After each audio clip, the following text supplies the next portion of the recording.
The story opens in a quiet high school classroom as the final bell rings through the halls. Daiki looks over to his classmate and says, "Time to go home." But Shimizu, her head resting on the desk, doesn't respond. Daiki pauses and wonders, should I try to wake her up? Suddenly, a boy wearing a bag on his head pops out from under the desk and says, "Daiki, how can you just sit near her like that?" Startled, Daiki answers, "Shua, that's such a rude thing to say." With a dramatic shiver, Shunya replies, "She's a delinquent. It's only natural to be scared." Daiki looks confused. "Really?" he asks. Shua insists. "Of course, it was obvious earlier." He then retells a classroom incident, imitating the teacher's sharp tone. "How many times must I tell you to dye your hair black?"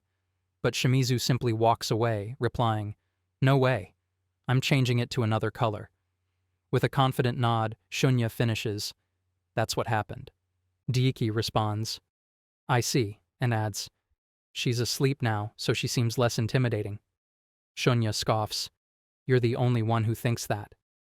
Growing curious, Daiki asks, "So why were you hiding just to show up here?" With a gleam in his eyes, Shunya says, "Glad you asked." Then, more seriously, he admits, "I like Sito-san." Daiki stays silent, imagining her and thinking, I don't really know her since she doesn't stand out much. Shunya flips the question around.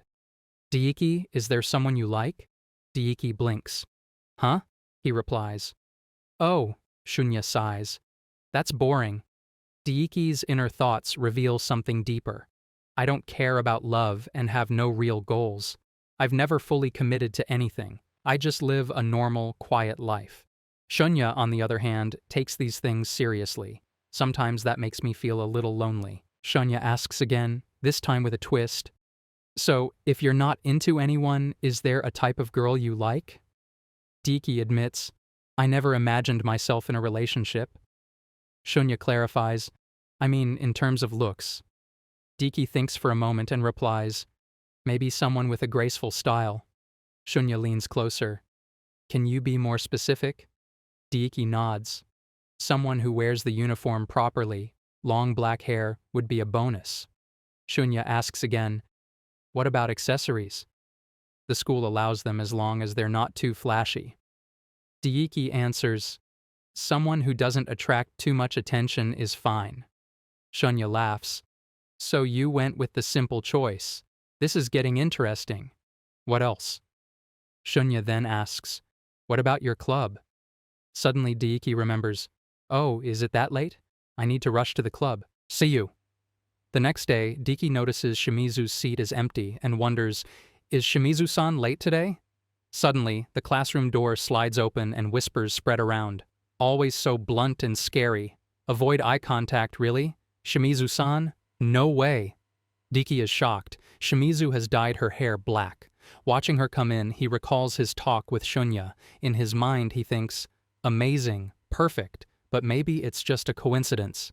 She walks over to him and stops at his desk, staring silently. Daiki, nervous and sweating, stays frozen until the teacher breaks the silence. "Let's begin art class." She sits down, and Daiki wonders what just happened. "Did I mess things up with Shimizu-san? I thought I acted normal. Or maybe I didn't." The teacher speaks up. "Today, you'll be working in pairs. Sit with the person next to you and decide who draws first." Daiki, trying to stay composed, says, "I'm counting on you, Shimizu-san. Do you want to draw first, or should I start?" She replies flatly, "The order doesn't matter. Do as you like."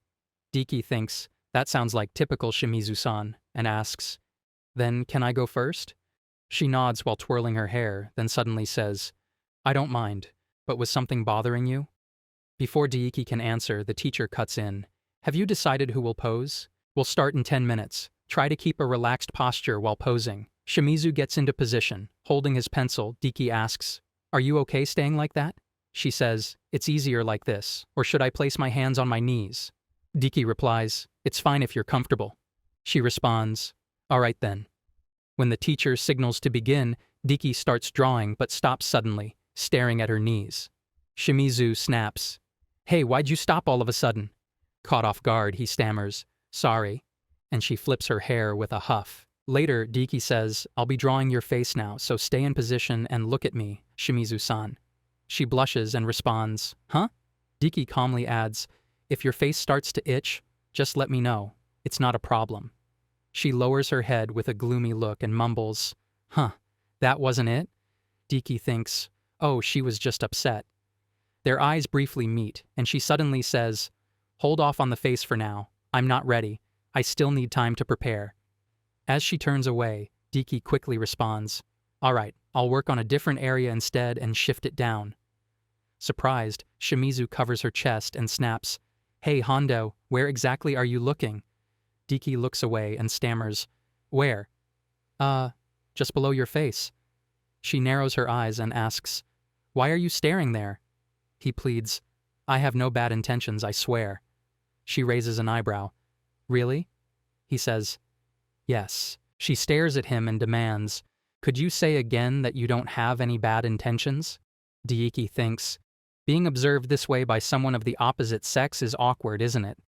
Then he puts on a serious face and declares, no bad intentions. Shimizu nods and wonders silently, was it better to be honest? Suddenly, Daiki blurts out, I'm sorry, Shimizu-san. I lied. He continues, I said I had no bad intentions, but maybe I did have a little. No, maybe even more than that. I'm sorry. Shimizu presses, so you saw that part of my body and had some lewd thoughts? He admits, yes. She says calmly, I'll forgive you this time. I was also feeling a bit nervous. There's one condition, though. Daiki asks, what is it?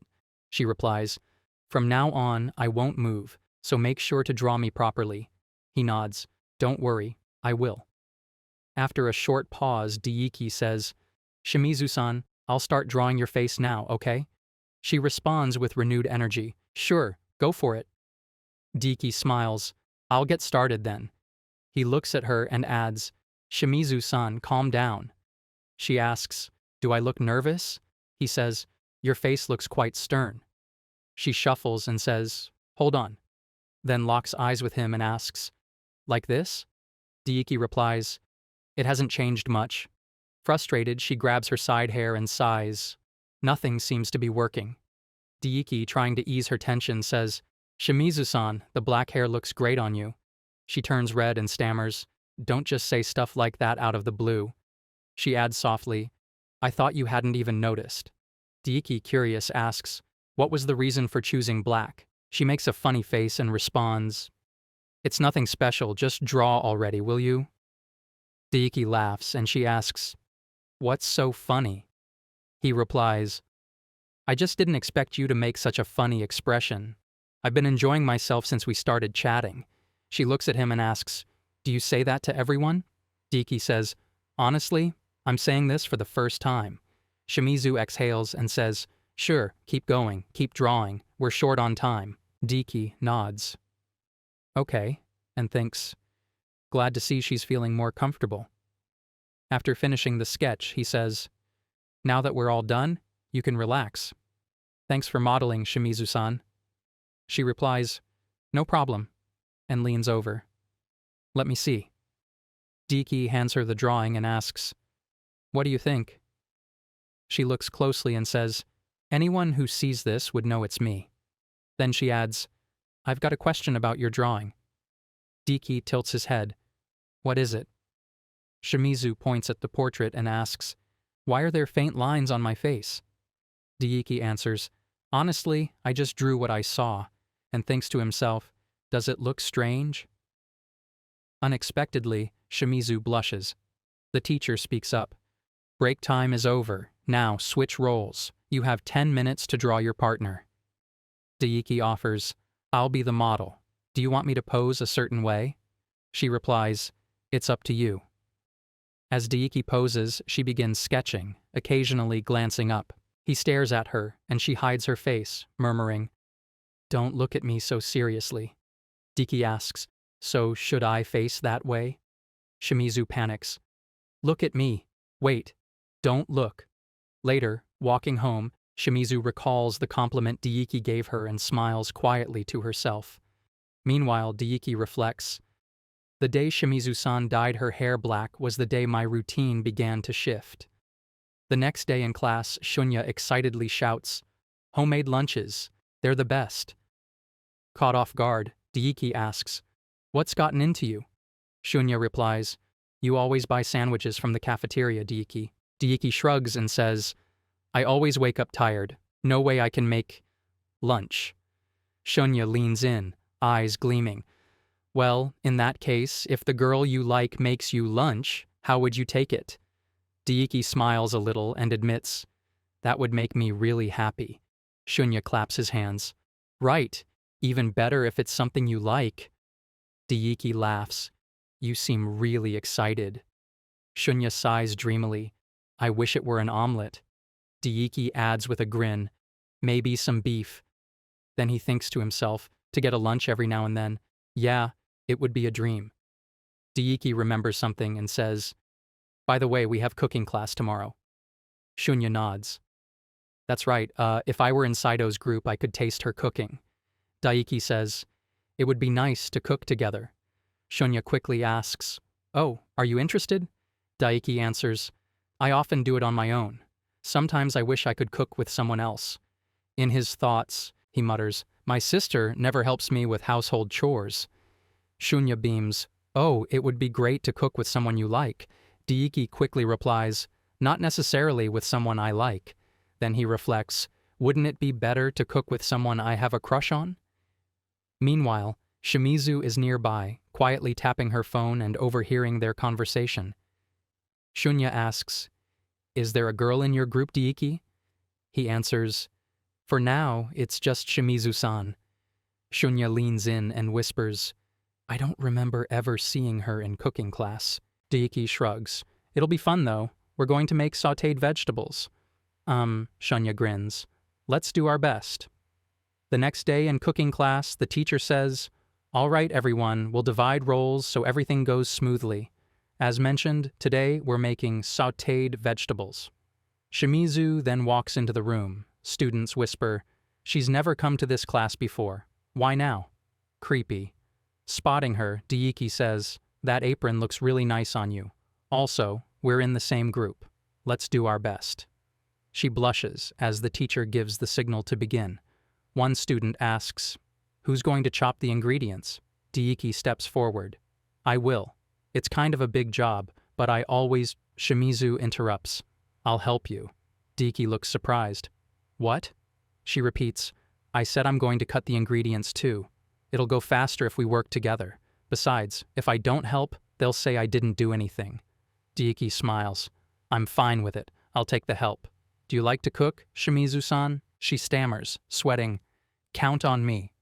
Daiki notices her uneasy expression and asks, "Will it be okay? Do you really think you can handle it?" She insists, "Leave it to me." Daiki thinks, "I don't know why, but I feel worried.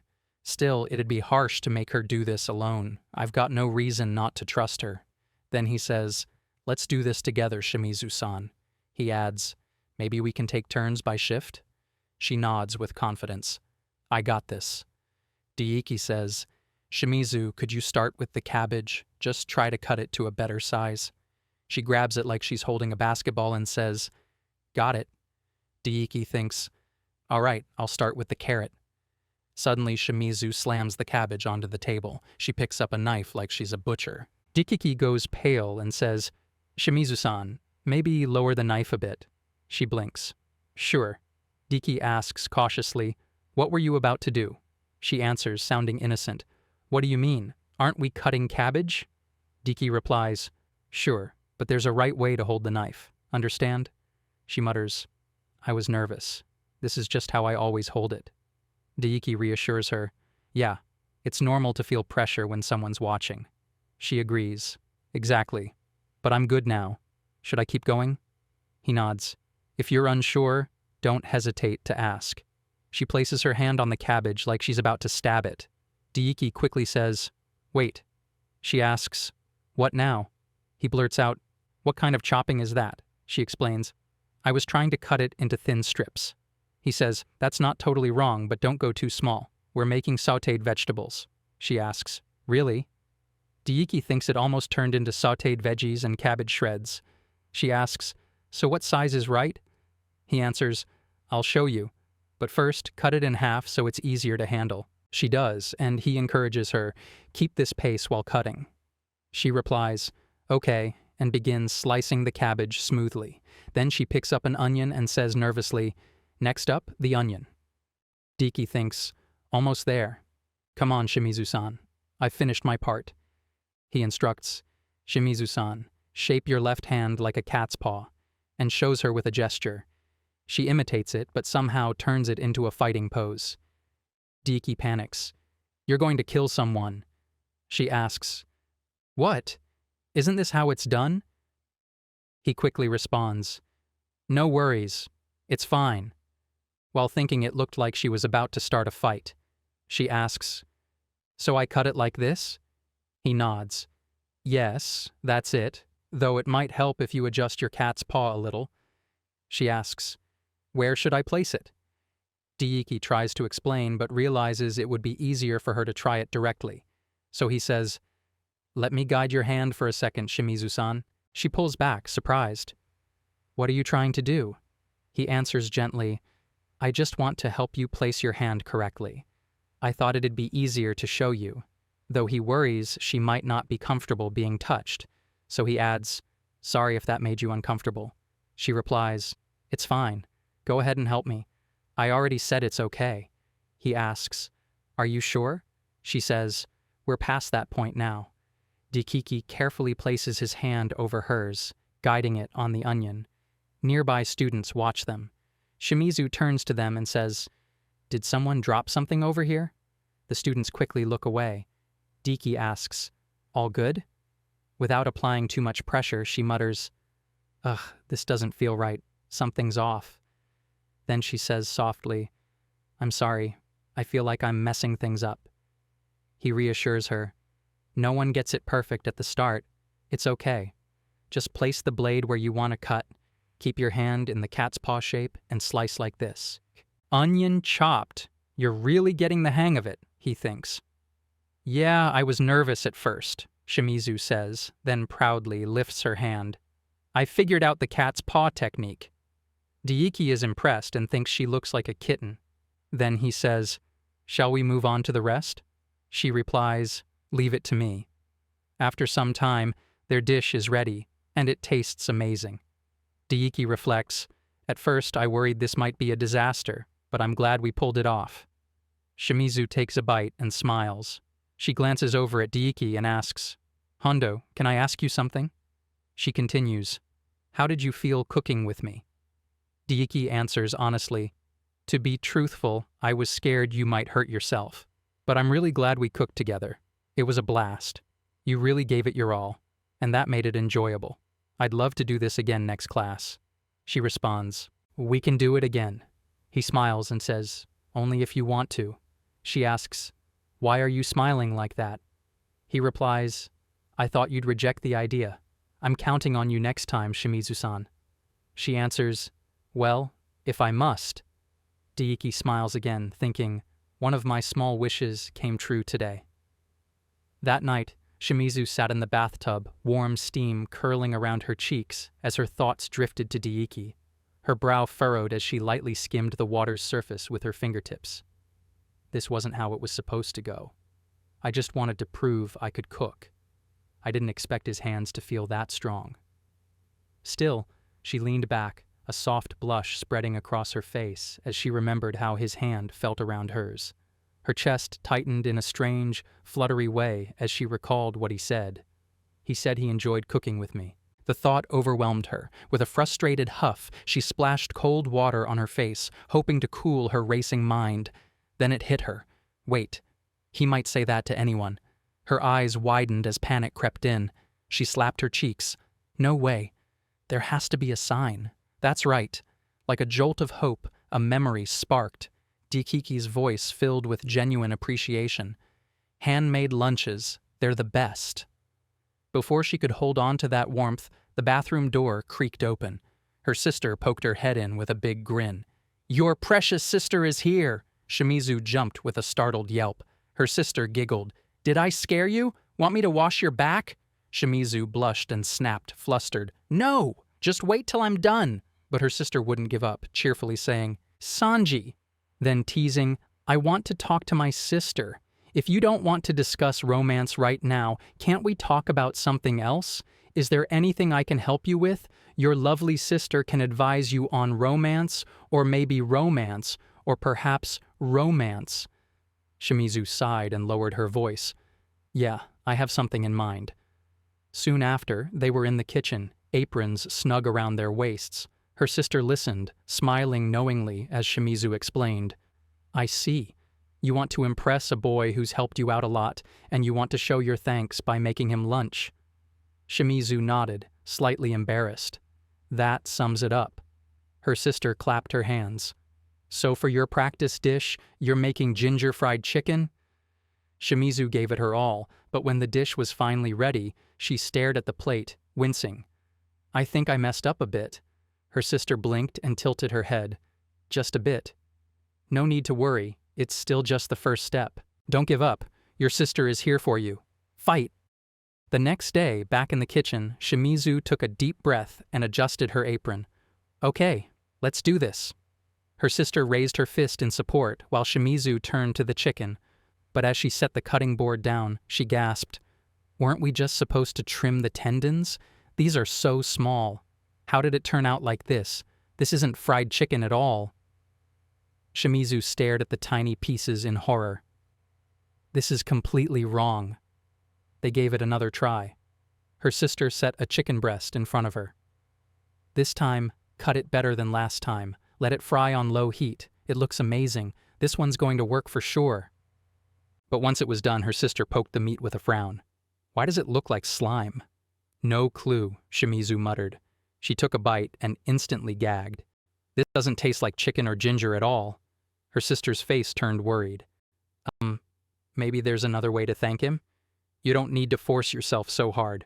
We can try making lunch another time." But Shimizu's eyes lit up with determination. "No, I want to learn how to make lunch now." Her sister tilted her head. "Huh? I want to thank him right away." "In her heart," Shimizu whispered, "and I want to see his happy face." Her sister stepped forward. "Returning a favor quickly really matters. I hate feeling like I couldn't do it." In a sudden dramatic moment, her sister appeared in cheerleader outfit. "Then you need to give your best. Let's fight." Shimizu blinked. "Were you wearing that underneath?" Her sister beamed. "After all, your sister is a noisy one. Let me show you the excellent counseling ability of the vice president of the student council. You're just making me anxious." Shimizu sighed. And so they worked hard for an entire week. But by the end, Ai's cheerful face had dimmed. Shimizu stood before a smoking pan, shoulders slumped. "What?" Her sister gave her a sympathetic look. "Well, you did put in some effort. At least it has the right shape." "You're making me even sadder. School is just around the corner, no time to eat. I'll just take it anyway." Her sister asked gently, "Even though Mom already made your lunch, are you sure? You shouldn't waste food." As Shimizu packed 2 lunch boxes, her heart sank. "I'll stop making lunch. There's no way to eat this. No matter how kind Hondu is, even he wouldn't want this." Her sister noticed the gloom and offered a gentle smile. "Don't lose heart. The kitchen is all about love. It was prepared with so much love." In the classroom, Shimizu sat at her desk, lunchbox in hand, her fingers slightly trembling. "Love? If he says it tastes good, I won't care." She looked up and saw Daiki's face. "What's wrong? You look kind of down." Daiki scratched the back of his head. "Sorry, Shimizu-san. I forgot my wallet at home, so I ended up skipping lunch." "Can't Matsuoka help you? Shunya has football club today, like I mentioned. Looks like I'm going without lunch." "Sorry for troubling you, Shimizu-san." Her eyes shifted to the lunch boxes, her heart pounding. "Doesn't worry me." She stood up, walked over, and held one out to him. "It's yours now." He blinked. "I'm really glad, but what about you, Shimizu-san?" "My portion is here. My parents prepared the one he's got, so it'll be okay." He paused. "Wait, then whose is this one?" "Doesn't matter. I'm giving it to you simply for helping me in cooking class. Anyway, I can't finish 2 whole bentos, so don't stress about it. Got it? If Shimizu-kun has her portion, then it's fine for me to eat. I appreciate the gesture." "No problem." She opened her own box and froze. Her face turned pale. Panic spread between them. The lump rose in her throat. He hasn't opened it yet. I need to switch them now. But how can I take it back after giving it to him? This is a disaster. She stared, helpless, as he opened the lid. Blackened meat, still smoking. He grabbed his chopsticks. He didn't react. He took a bite. He's eating it like it's totally normal. Is he okay? Honestly, I wouldn't eat this myself. He looked up, catching her wide-eyed stare. It's kind of hard to eat when you're staring like that, Shimizu-san. Are you feeling okay? Are you only eating out of pressure? Did you add anything strange to the chicken? I didn't add anything. Did you not notice anything while eating? No. Could it be that love tastes like despair? Just thinking about it made her feel discouraged. I like roasted ginger. It always makes me emotional when I eat it. If it tastes bad, just be honest. What? I couldn't say that. You went out of your way to make lunch for me, Shimizu-san. She gasped. Why do you think I was the one who made it? Because you asked me if it was bad. If you hadn't said anything, I wouldn't have guessed it was you who made it, Shimizu-san. She was speechless. So that's it. Is it really okay for me to eat something you worked so hard to make? I paid such close attention to you.